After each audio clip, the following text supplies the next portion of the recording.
Bonjour aux élèves de la deuxième année baccalauréat option BIOF, toutes les branches. Je vous présente la deuxième partie du chapitre, plutôt la dernière partie du chapitre, le dipôle RL. Et dans cette partie-là, on va voir donc la rupture du courant électrique dans la bobine.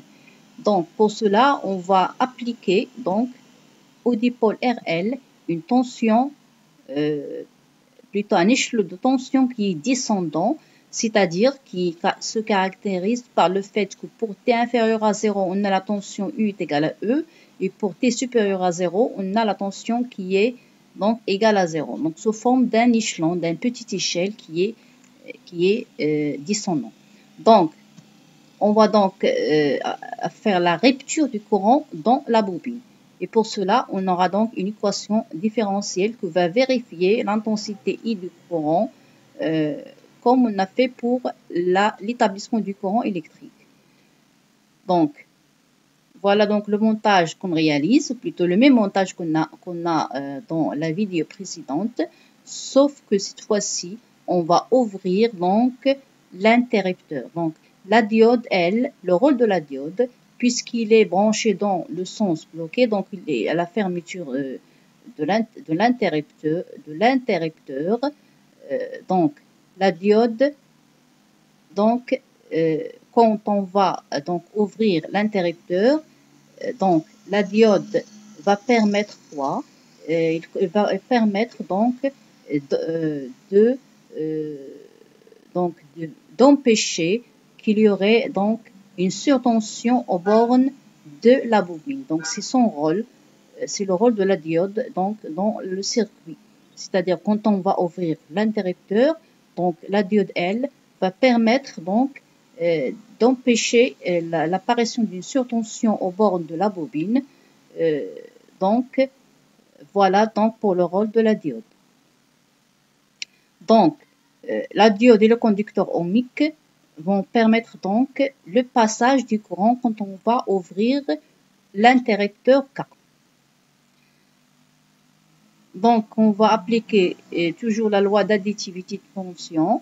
On a donc la tension cette fois-ci U, c'est égal à donc à UL plus UR, et c'est égal cette fois-ci à 0, puisqu'on a ici la diode est donc bloquée, donc il n'y a aucun courant qui passe ici, donc on a une tension qui est nulle, donc la tension ici, c'est-à-dire de ce point, la tension entre ce point-là et ce point-là, c'est égal à donc cette fois-ci à 0. Donc cela implique donc, toujours en remplaçant UL par son expression, L dérivée par rapport au temps de I, plus R, la résistance interne de la bobine fois I, plus R fois I pour le conducteur ohmique.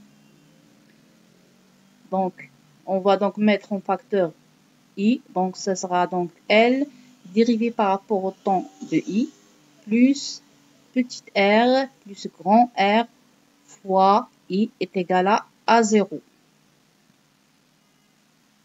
D'autre part, on a déjà posé précédemment au coteau, c'est égal à L sur R total avec R total c'est petit r plus grand R. Donc l'équation différentielle va s'écrire sous cette forme. C'est la même forme qu'on a pour l'établissement du courant, sauf qu'ici, on a 0 au lieu de E.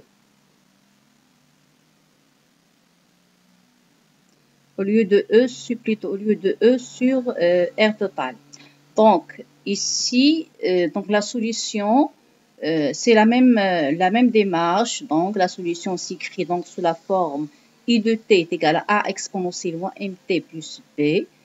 Donc en tenant compte de la condition initiale que à t égale à 0, lorsqu'on ouvre l'interrupteur, le courant cette fois-ci c'est égal à E0. En tenant compte de cette condition-là, donc on va déterminer donc la constante A. Pour la constante B, elle sera nulle. M, c'est égal à 1 sur τ.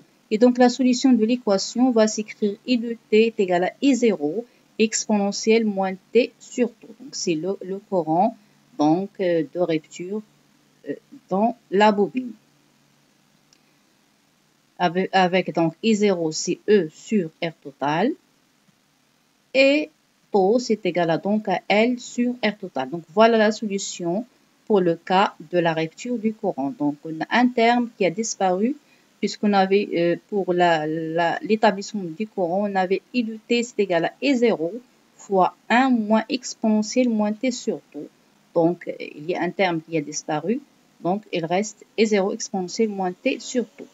Maintenant, on va voir l'énergie stockée dans une bobine. C'est quoi donc l'énergie stockée dans une bobine?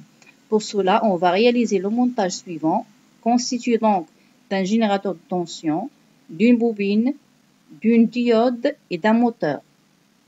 Donc, lorsqu'on va fermer donc l'interrupteur, un courant va traverser la bobine. Pour la diode est bloquée. La diode, puisqu'il est bloqué, donc il ne permet pas le passage du courant. Donc, quand on va ouvrir l'interrupteur, qu'est-ce qui va se passer? Donc, là, le moteur va tourner. À quoi est dû le fait que le moteur tourne? Ceci est dû donc à une énergie que donc a emmagasiné la diode quand on a fermé l'interrupteur. Donc cette énergie va permettre donc de faire fonctionner donc le moteur. Donc le moteur tourne. Maintenant, c'est quoi l'expression donc de cette énergie-là? Donc l'énergie emmagasinée dans une bobine. Donc lorsqu'on ferme donc le circuit, on va appliquer donc le circuit précédent, on va appliquer la loi d'additivité de tension. Cette fois-ci, on aura E. La tension E est égale à L fois d de I sur dt plus R fois I. Ici, on n'a pas le terme de R fois I puisqu'on n'a pas de résistance, on a seulement la bobine. Donc, E est égal à L fois d dérivé par rapport au temps de I plus R fois I. Cela implique donc que E fois I, on va multiplier le tout par I. Donc, on a E fois I est égal à L fois I d de I sur d de I par rapport au temps, plus R fois I au carré. On va encore multiplier par dt. Donc, multiplier ici par dt, ici par dt et ici par dt. Donc, on va dériver. Donc, on a donc d de I sur d fois d de t, plus R fois I au carré d de t. Si on prend cette expression-là, donc c'est une fonction, la fonction I de t. Donc, c'est la dérivée de la fonction I de t fois I fois L. Donc, c'est comme si on a L fois X, d de X sur d de t. Ou bien, puisque c'est une fonction, c'est pas une variable, puisqu'il varie avec le temps. C'est comme si on a une fonction sous la forme L fois F de X fois la dérivée de F par rapport à X. Donc, c'est quoi ça? C'est la dérivée, comme on a fait pour le condensateur. C'est la même chose. On a fait ressortir une dérivée comme ça. Donc, c'est la dérivée de quoi? C'est la dérivée de 1 demi L fois I au carré. Donc, c'est la primitive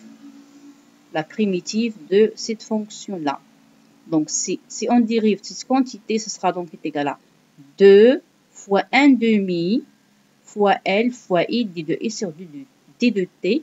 On va diviser par 2, donc on va retrouver donc cette expression-là. Donc, plus R fois I au carré fois d de t. Donc, cette quantité-là, donc l'énergie totale donc, de la bobine, représente donc l'énergie fournie par le générateur au circuit.